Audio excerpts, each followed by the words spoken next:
Bem-vindo ao nosso encontro para continuarmos a nossa reflexão sobre a missão da Igreja no documento de Aparecida. E nós continuamos tendo por texto base esse volume, Testemunhos de Aparecida. Estamos vendo as características da pastoral missionária. Já vimos 6 características. Hoje vamos ver a 7ª, que é evangelização e promoção humana. Então, outro elemento indispensável de uma pastoral missionária é justamente a união de evangelização e promoção humana. São como 2 trilhos pelos quais avança a missão a serviço da vida, que faz opções preferenciais pelos mais necessitados. E Aparecida, então, no número 399, diz o seguinte: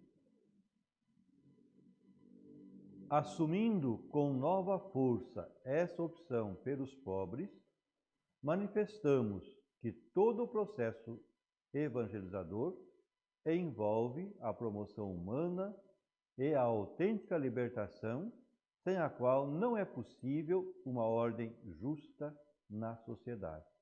Olha o peso da afirmação. Todo o processo evangelizador envolve a promoção humana e a autêntica libertação. Entendemos, além disso, diz Aparecida, que a verdadeira promoção humana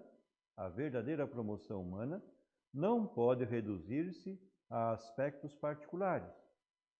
Deve ser integral, isto é, promover todos os homens e o homem todo.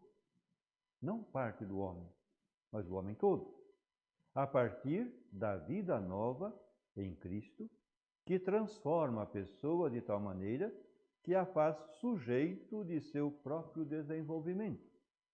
Para a Igreja, o serviço da caridade, assim como o anúncio da palavra e a celebração dos sacramentos, é expressão irrenunciável da própria essência. A caridade, juntamente com o anúncio da palavra e os sacramentos, é expressão irrenunciável da própria essência da Igreja. Bento XVI resumia essas exigências em seu discurso inaugural da Conferência de Aparecida desta maneira: a evangelização esteve sempre unida à promoção humana e à autêntica libertação cristã. A afirmação de Bento XVI, naquele dia 13 de maio de 2007, na tarde daquele domingo, abrindo a 5ª Conferência do Episcopado Latino-Americano e Caribenho em Aparecida. Aparecida introduziu um pensamento muito insistente da encíclica Deus é Amor, de Bento XVI, que coloca ao mesmo nível 3 realidades eclesiais. Quais? O credo, o culto e a caridade. Ao mesmo tempo, o Papa insiste na dimensão universal da caridade, que seja sem fronteiras, que chegue a todos indistintamente. O Papa diz na Deus Caritas Est, número 25, a Caritas Agape estende-se para além das fronteiras da Igreja. A caridade estende-se para além das fronteiras da Igreja. A parábola do bom samaritano permanece como critério de medida, impondo a universalidade do amor, que se inclina para o necessitado encontrado por acaso, seja ele quem for. Aquele que necessita, é a ele que eu devo dedicar a minha caridade. A qualidade desse amor dirigido a todos, ainda que ao mais estranho, é possível quando consideramos que já não há judeu nem grego, homem ou mulher, mas que todo ser humano é meu irmão. Quando todo ser humano é meu irmão, e nele vejo a presença de Cristo, tema de fé tão querido por Teresa de Calcutá e vivido com tanta intensidade. E assim chegamos à oitava característica da pastoral missionária, o Espírito Santo e a missão. O último dos elementos essenciais numa pastoral missionária, porém, o primeiro em todo sentido, é justamente o Espírito Santo, sua presença e sua ação na igreja e fora dela. A igreja pode definir-se criatura do Espírito, mais do que templo do Espírito. Então, a igreja pode definir-se como criatura do Espírito, mais do que templo do Espírito.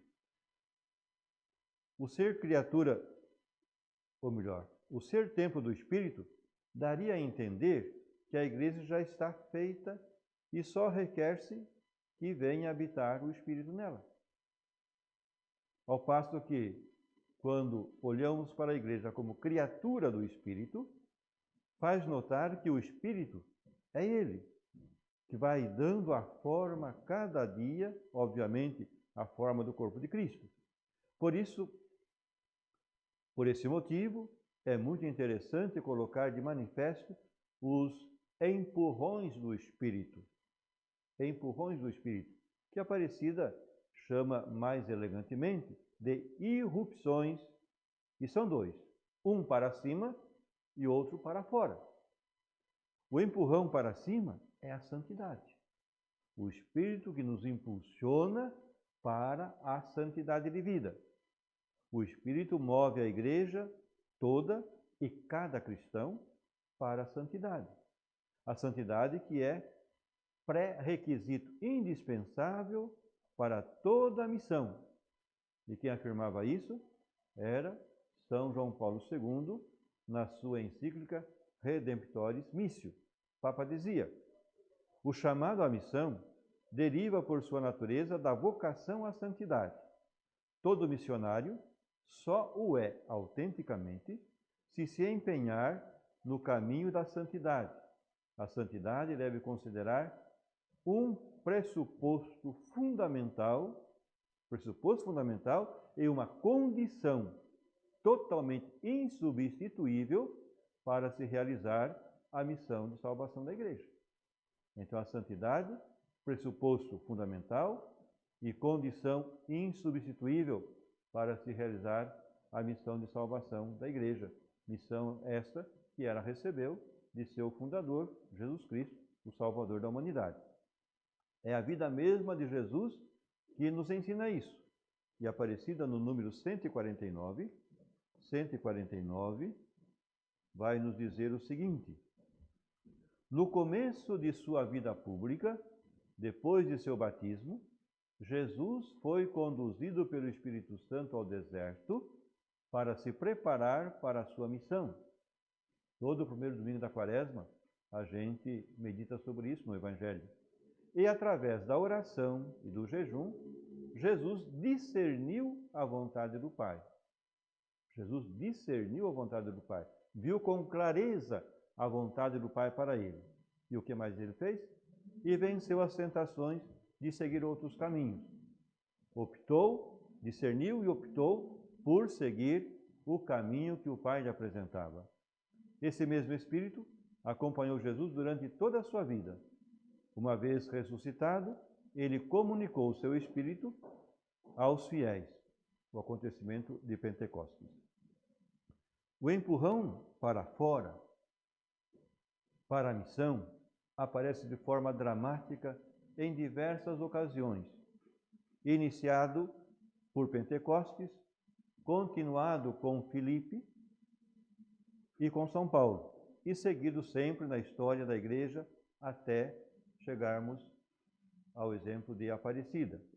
O Espírito do qual se fala é aquele que nos Atos dos Apóstolos se atribui uma função determinante no dar aos fatos um giro antes que outro. É o que empurra Filipe para alcançar a carruagem do etíope. Vamos ver aqui no texto dos Atos, quando o texto diz o seguinte: Então o Espírito disse a Filipe: adianta-te e aproxima-te desta carruagem. E aí o texto continua dizendo que Filipe aproximou, o homem estava lendo o profeta Isaías. Filipe pergunta: você compreende o que você está lendo? Ele falou: não, não compreendo, ninguém me explica. E então, o que faz Filipe? Explicou o texto que ele estava meditando e, caminhando, de repente, chega a um lugar onde tinha água. E aí o homem pergunta: aqui temos a água, que falta para eu ser batizado? E aí diz o texto sagrado que Filipe, os dois desceram do carro, da carruagem, Filipe batizou aquele homem e, de repente, Filipe desapareceu naquele caminho.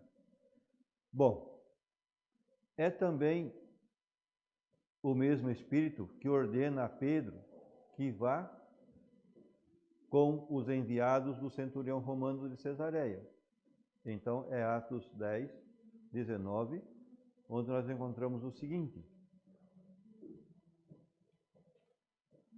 Pedro estava refletindo sobre a visão e o Espírito lhe disse: estão aqui 3 homens que te procuram.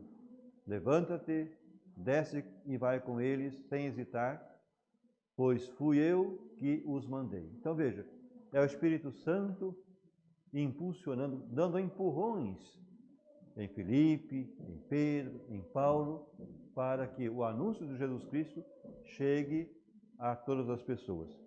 E a Aparecida, no número 150, nos diz o seguinte: Aparecida 150, a partir de Pentecostes, a Igreja experimenta de imediato fecundas irrupções do Espírito, vitalidade divina que se expressa em diversos dons e carismas, e variados ofícios que edificam a Igreja e servem à evangelização.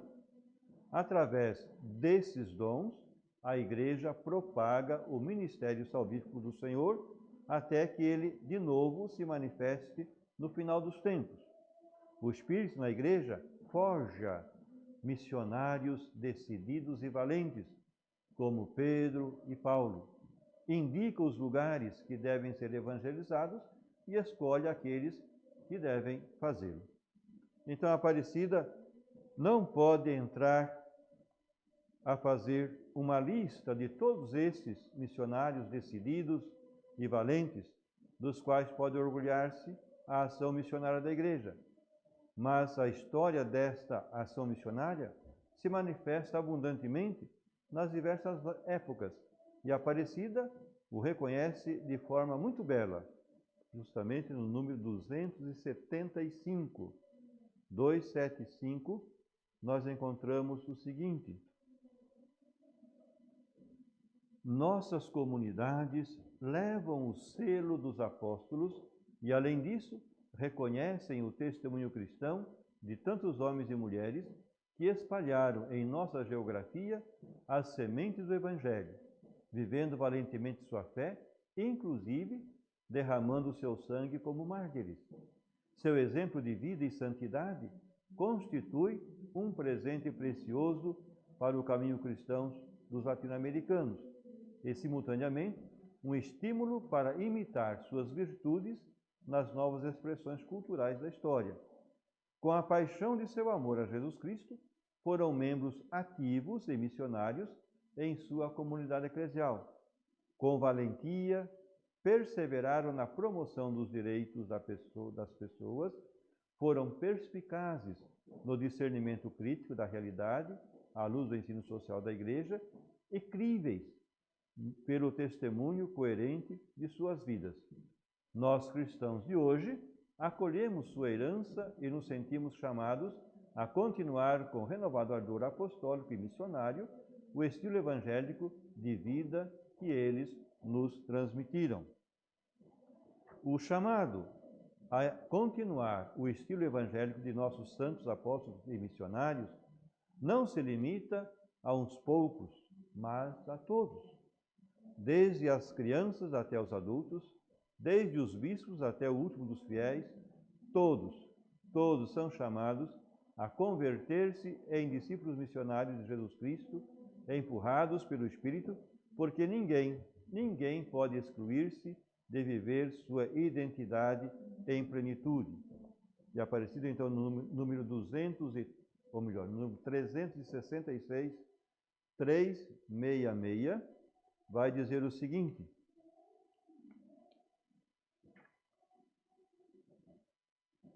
a conversão pessoal desperta a capacidade de submeter tudo ao serviço da instauração do reino da vida. Os bispos, presbíteros, diáconos permanentes, consagrados e consagradas, leigos e leigas, são chamados a assumir atitude de quê? Atitude de permanente conversão pastoral. Atitude de permanente conversão pastoral, que implica escutar com atenção